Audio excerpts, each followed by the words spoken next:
As questions are not answered, in the end it always comes to what people prefer to see in a way. As we enter the One Piece, we enter now the next saga, but we of course do not know yet what that saga is. What that arc is, and we're not supposed to know that one yet. But yes, this is me, the angry anime fan, the despair reviewer, although technically I'm retired, and this is more, and I'm semi-retired, I mostly just do even zero.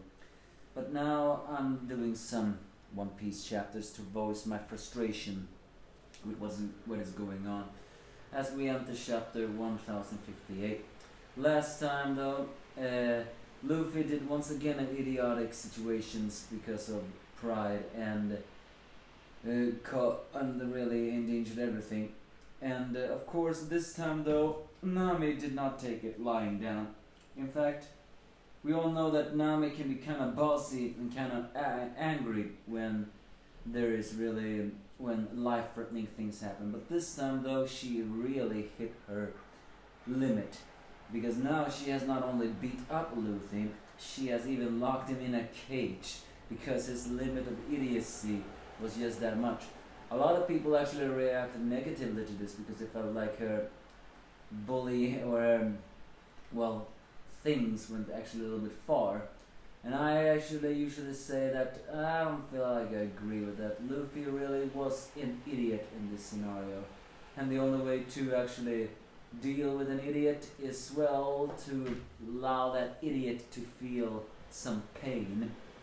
And so this is in a way to say that even though Luffy is an emperor, he has no single control over his crew. It is also funny that Jinbei is now part of the crew, and he enters already the dynamic, saying that he's pretty casual about this, but then gets scared when Nami flips on him because, well, we're not supposed to spoil Luffy. In fact, what is she dressed in? A leotard or a big dress? It's kind of funny though, the fact that Jinbei gets freaked out. He even wonders if that was Conqueror's Haki. Well, nah, it's not Conqueror's Haki, but I think the bigger joke here we can argue is that Nami's rage is so strong that it practically is Conqueror's Haki, because it even creates lightning. And that is why she can hurt Luffy and the others, because when her rage is the biggest, she can even overcome kings. Yeah, I know that sounds that doesn't even make sense, but makes perfect sense in a common situation. And finally, we get the Straw Hat Monkeys, and let me tell you, they're a huge disappointment. And Sanji is also being the surgeon of it all. But narrator explains that Emperor of the Sea, Straw Hat Luffy, who is considered the leader of the 50,000 strong man Straw Hat fleet, are now considered having commanders of his own, his 9 senior officers, the following bounties. Luckily, Chopper still has a low bounty. He always must get a low bounty because he sucks. Sorry, but I don't really like Chopper. However, there's one thing I have actually been thinking of, which actually would be the comedy. The fact is, no matter what happens, people of Marines always seem to think that Chopper is the pet.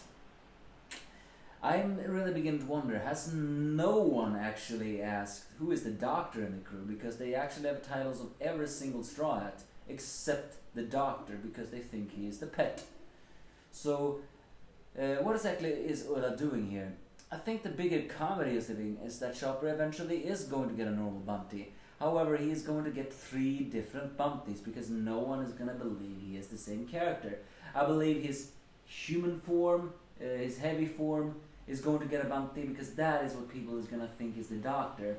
His monster point is going to get a form because they're going to think that is the secret weapon of the Straw Hat. And then finally Chopper's normal form is going to get a bounty because, well, they're just going to think it's a pet. I'm going to hate that because that probably means that Chopper will have a higher bounty than all the Straw Hats combined. However, I wouldn't actually feel like go beyond Uda to do that. Just having the comedy that no one knows who Chopper really is. Of course, the big question is if they're doing that, then what are they going to name the other one? Either way, he has a bounty of 1,000. Nami doesn't like her bounty because she's feared off and she even wants to collect it. She has a bounty of 366 million. Brooke reacts pretty casually. He has a bounty of 383 billion. And Frankie has a bounty of 394 million. And what is even stranger now is that it seems that Frankie now has a bounty running gag as well. The first running gag began with the fact that people began to think that Iron Man Frankie was, Frankie Shogun. However, now he is back to the title of Cyber Frankie, and now they think the son is the Frankie. I think the comedy of this all goes that Frankie looks so unhuman that they don't even know who is the real Frankie. I think that is exactly the same with Chopper, except that people know that Frankie is a threat. So they're not even sure who is the real Frankie. Because, Frankie, they know that cyborgs exist. They even have that in the title. But I'm pretty sure they don't even know who is the real Frankie. Is it the Frankie Shogun? Or is it the Thousand Sunny? The fact is, the fact that they even take the Sunny figurehead is actually very strange. How in the possible hell did they think that is Frankie? It's comedy. Usopp, who was also freaked out of his bounty, actually has a bounty of 500 million. While Robin is technically the only bounty who makes sense because she finally has a high bounty. Given who she is, what she can do, it would have been insulting if she didn't have that. She has a bounty of 930. And now we get to the controversial part, the new monster trio. Once again, Sanji is the lowest of them. And even he is not happy about it, literally burning with anger. The fact that he's now even lower than Jinbei. He has a bounty of 1,032 billion. You know the digit, 1 billion and then 32,000 million. And Jinbei has 1.1 billion, while of course Rama Narasora has 1.1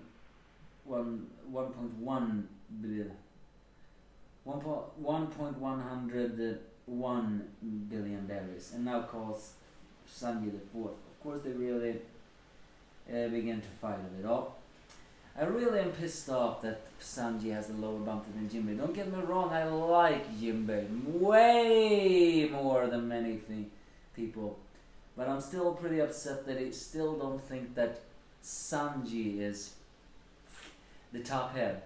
It really begs the question of the fact, do even they think that he is one of the strongest? It wouldn't even surprise me if another high-end people think that he is the weaker one.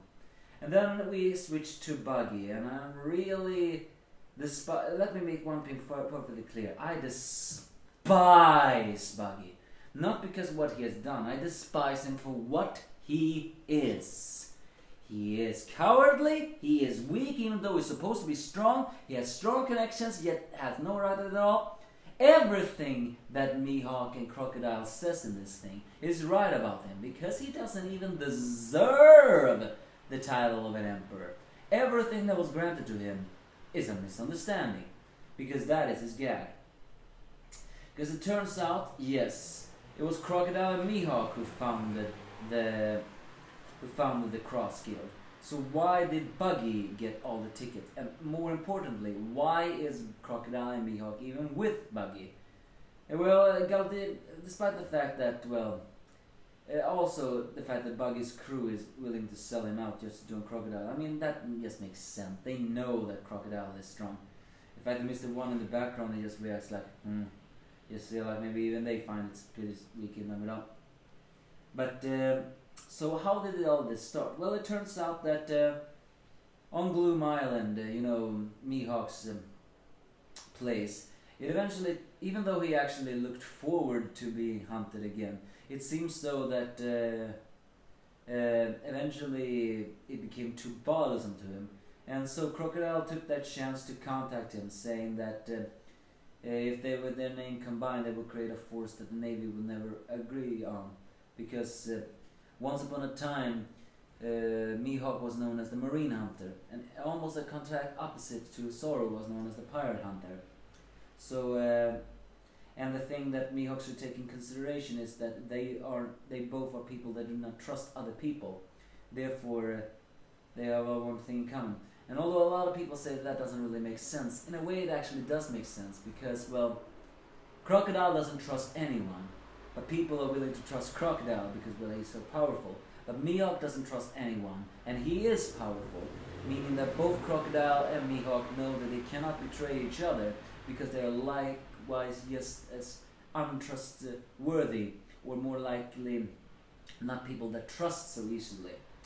So it's the fact that why are they with Buggy? Well, it turns out that Buggy was about to flee when suddenly Crocodile and Mr. One actually appeared and made short view of it all. But they did not do that to save Buggy. No, it actually turns out that Buggy, in his eternal idiocy, borrowed money from Crocodile. And he probably thought he will never ever have to pay that back because after all he's a Shibukai, or was Shibukai. So he probably thought he will never ever have to pay it back. Not to mention the fact that he has a large crew, a large money to feed, and the giants who were basically his top earners quit. This makes it seem that although Buggy's delivery service seemed to have a lot of promise, in the end it was nothing. It was just what Buggy always was. A complete and utter hack. It wasn't successful at all. When Crocodile wanted that money because, well, he was going to start his own company.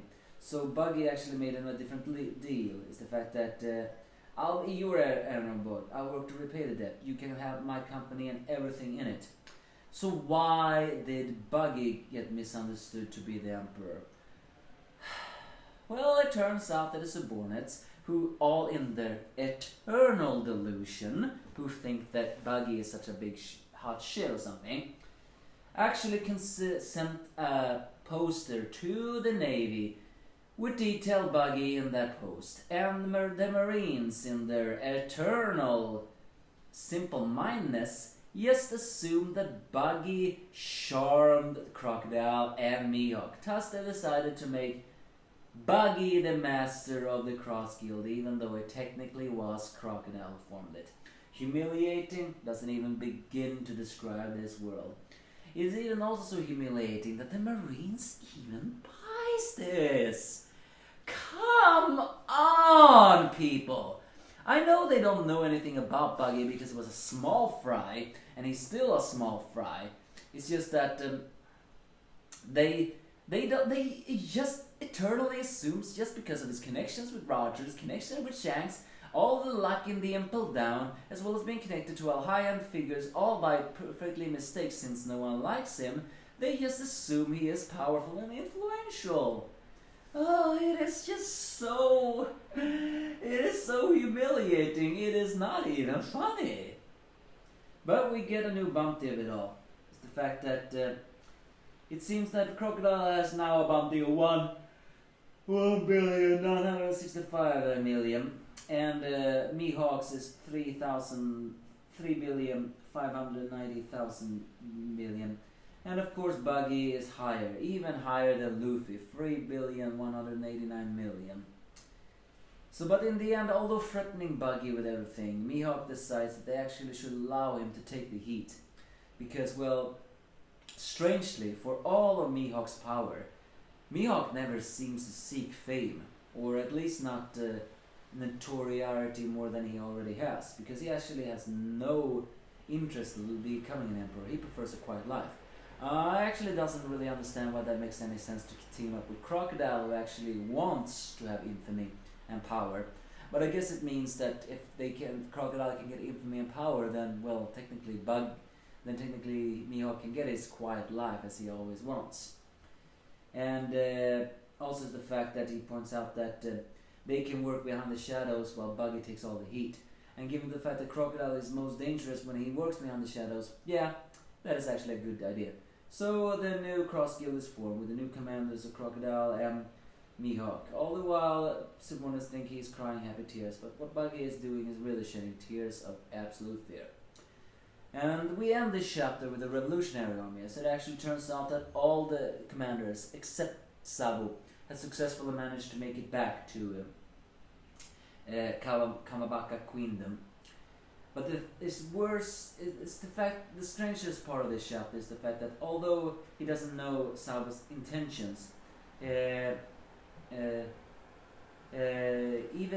Dragon says that he won't forgive Sabo, or at least saying there will be a reckoning between them, no matter the reasons for killing Cobra, even though he is happy that Sabo is alive. Which is actually a little controversial, because this seems to imply that despite having trained Sabo, despite him being a second in command, he is not willing to hear a camaraderie's explanation, and even saying that he won't forgive him for this. This shows that unlike Luffy, Dragon is not a forgiving person. It is also throwing a little deeper wrench of the fact, despite him being very trusted and loyal to his comrades, it does show that to Dragon, when you commit certain deeds, you are unforgivable, regardless if you are a friend or not. That is very different than how Luffy sees things. But it could also very well mean that this also means that he knew that Cobra was a good king. This once again shows that revolutionaries are not out to start revolution for the sake of revolution. No, they're so out to start revolutions to those people that are corrupt. And Cobra was not corrupt. But it's very clear, at least to me, that this Sabo killing Cobra has created a misunderstanding in the revolution. Because I'm very likely that the reason why Dragon feels this is unforgivable is the revolutions that is happening around the world is not the revolutions that he wants. He sees blind revolution. He wants purposed revolution. But Kuma is also there and tells him what happened, what did you see? And so the Demdem begins, and somehow the Marines and wiretap that thing. And so Koala picks it up and always say it's me, Sabu. And unfortunately the chapter ends there. So yeah, that was basically this chapter. Again, I absolutely despise Buggy. He is not funny, he is not good, and he is not a good character. He is not a hate-sing character unlike those other things. It's just that he is so freaking embarrassing that I just don't like him. I don't even understand why people like him. But again, it's different from hate-sink people, because hate-sink people are meant to be hated. Buggy is not created to be hated. I just dislike him because of everything he is. He never, ever learns from his mistakes. And yet everything happens to him. But unlike other people, he doesn't welcome it. Because, well, he doesn't want this. All he wants is to do what he wants, and he wants treasure. This also does beg the question, did he even find Captain John's treasure? But I guess maybe he did, but he wasted so much money. Because in the end, you have to see, Buggy is not smart. He is not smart. When he gets infamy, he takes it and becomes hedonistic. He doesn't think of the future. And then the future catches up to him, just like now. The Cross Guild is formed, and the question is, are they going to become the main next antagonist of the arc? Well, if they are, just let them be defeated quickly. Because it's very clear that Mihawk is going to challenge Zoro. But who's going to fight Crocodile? Sanji? Well, you better make Sanji defeat Crocodile. I am already sick of Crocodile's face. Because I dislike him more than I dislike Buggy. But now the revolutionary. Why did Sabo kills Cobra? Mysteries are there, but we'll have to wait and see. Give me your thoughts.